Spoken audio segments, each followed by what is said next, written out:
તો એક દાખલો છે આપણી પાસે જેમાં ઓવર કરંટ રિલેનું કરંટ સેટિંગ 175% આપેલું છે, જેને આપણે પ્લગ સેટિંગ કહીએ છીએ. તો પ્લગ સેટિંગ 175% છે.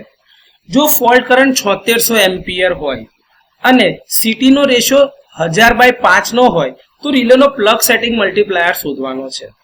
તો આપણા પાસે જે ડેટા અવેલેબલ છે, એટલે કે જે આપણને આપેલું છે રકમમાં, એમાં એવું કે જે ફોલ્ટ કરંટ 7600 એમ્પિયર છે અને CT નો રેશિયો 1000/5 નો છે.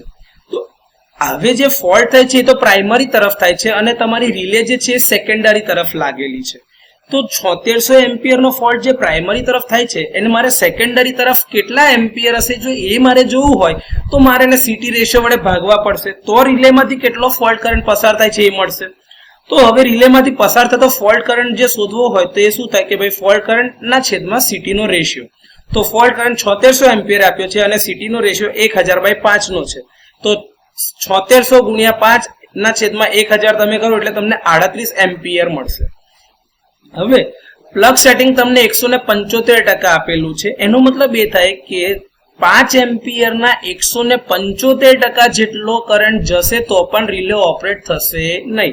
પરંતુ જો એના કરતા થોડોક બી કરંટ વધી જશે તો રિલે તરત ઓપરેટ થશે અને એના આધારે એનો પિકઅપ કરંટ શોધાય છે.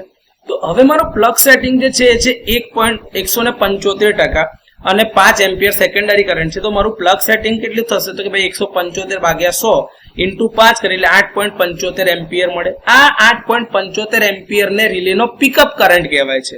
અહીં પ્લગ સેટિંગ લખાયું છે પણ એ પ્લગ સેટિંગની જગ્યા પર તમે સમજો કે આ પિકઅપ કરંટની હું વાત કરી રહ્યો છું.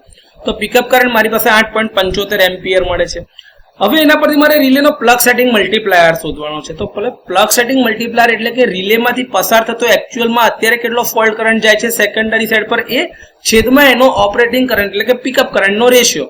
તો રિલેનો ફોલ્ટ કરંટ અપોન એનો પિકઅપ કરંટનો રેશિયો જોઈએ તો 38/8.75 મળશે અને એનો જવાબ આવે છે 4.3428.